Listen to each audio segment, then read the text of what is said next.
CLE open bar controversy continues. Tom Mulcair guarantees an election win over Bruce Heyer. And a familiar face wins the Order of Ontario.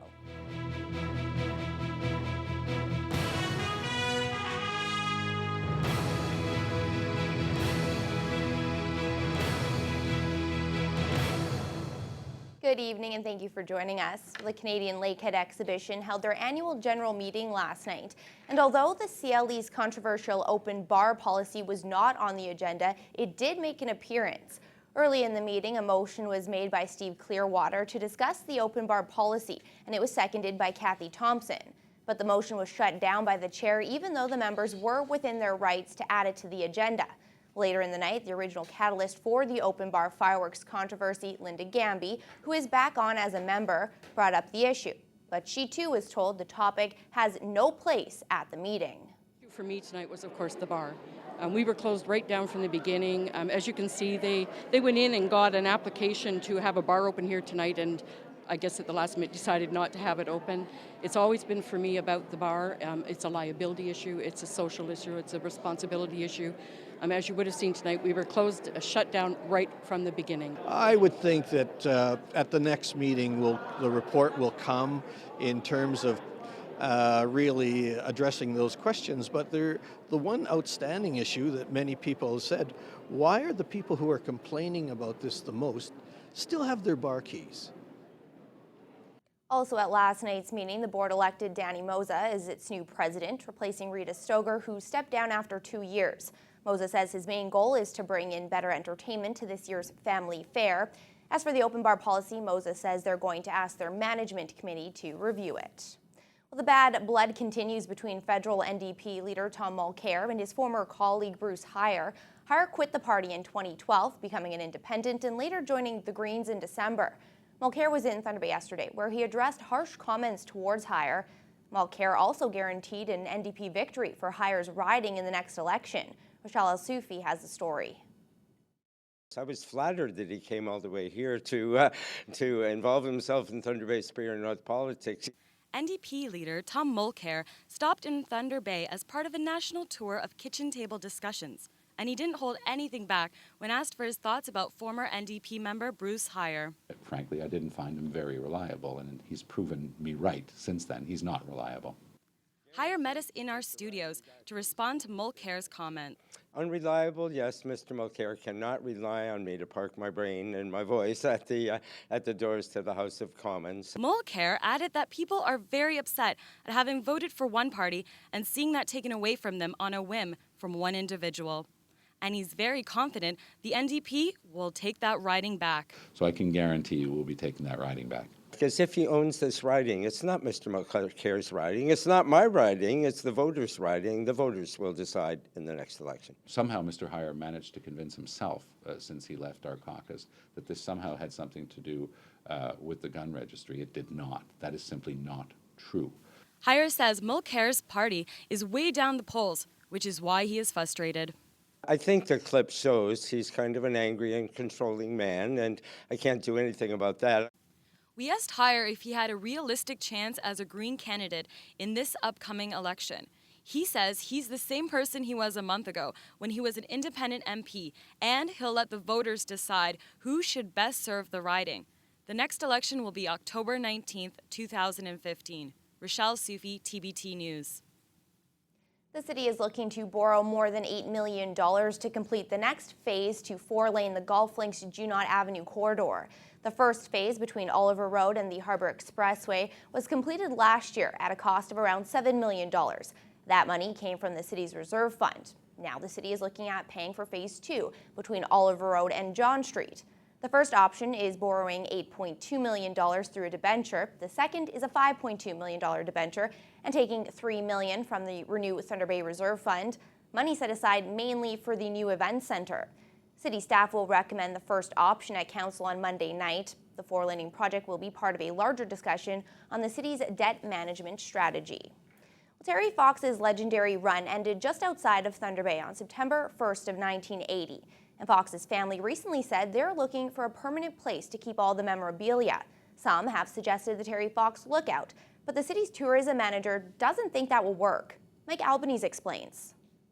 The family of Terry Fox is currently seeking a site to display nearly 30,000 items and artifacts from his Marathon of Hope. Councillor Ken Boschkoff said earlier this week the city should try to bring those historic items to Thunder Bay for permanent display. Boschkoff said city residents are already the keepers of the flame and points to the Terry Fox Lookout building as the perfect place to host the display. We have the facility already built, and it would seem to be a natural fit for us here right here in the city. But city tourism manager Paul Pepe says the Terry Fox Center is not a large building and doesn't have much room to expand on that hilly terrain. In the summer, the building brings in around 500 to 600 people a day, and Pepe says they can barely house that. There are certainly some limitations, and first and foremost, I think with the Terry Fox Center itself, the space here is not that large to begin with, and in fact, we're going to be undertaking a number of renovations in the coming month or so to make it a little more efficient and accessible, just to meet our visitor needs. So there really is no need here, or space to be able to house any collection of any size. The goal for Thunder Bay's tourism future is to bring in things that will help attract more visitors, keep them longer, and entice them to spend more money. Pepe believes if the Terry Fox display does come to any location in Thunder Bay, it will draw social value but not that much in economic value, and that's something the current Terry Fox Lookout does just fine.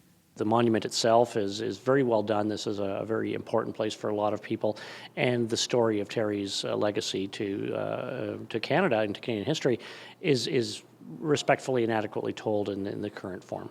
Pepe says there are other locations throughout Thunder Bay that could house the display if that's in the interests of the Fox family. Mike Albanese, TBT News. Thunder Bay police have arrested and charged a 31-year-old man and a 21-year-old woman after responding to an animal cruelty complaint last night at a May Street apartment. Police say a male Rottweiler mix was found in emaciated condition and suffering from a head injury. The dog has been removed from the home and taken to a vet, and a cat was also removed and taken to animal services. The two suspects appeared in court today facing animal cruelty charges along with obstructing police. Well, frustration has set in for the mayor of Greenstone over a stalled plan to reopen a sawmill in the municipality. Talks to fire up a facility in Long Lac began over a year ago and are ongoing. Provincial and municipal politicians are keeping fairly tight-lipped on what the challenges are, but as Dennis Ward reports, they remain optimistic a deal will be reached. The Buchanan-owned Long Lake Forest Products, under a new name, has applied for a license to fire up the Long Lac sawmill. But Greenstone Mayor Ron Beaulieu says he's been told Buchanan hasn't submitted a business plan to the MNR for that license. A sawmill in the area is said to be key to the operation of A.V. Burla and its pulp mill in Terrace Bay. Beaulieu says the issue is complex and troubling. Very frustrating. I think that this sawmill issue is, and how do we point fingers to who or what? The way I understand it is it's beyond everybody's control at this time. And I don't know how to really explain it. There is an owner of the sawmill, and the owner of the sawmill is looking for a license, and basically he's telling us that he's not receiving his license. The Greenstone mayor isn't the only person who wants to see the mill reopen. So does the Minister of Northern Development and Mines.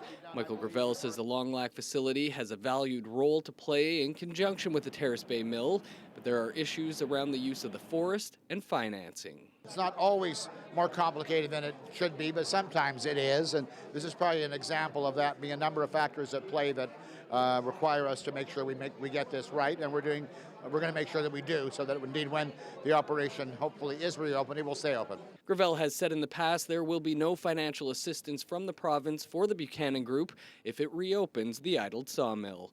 Dennis Ward, TBT News.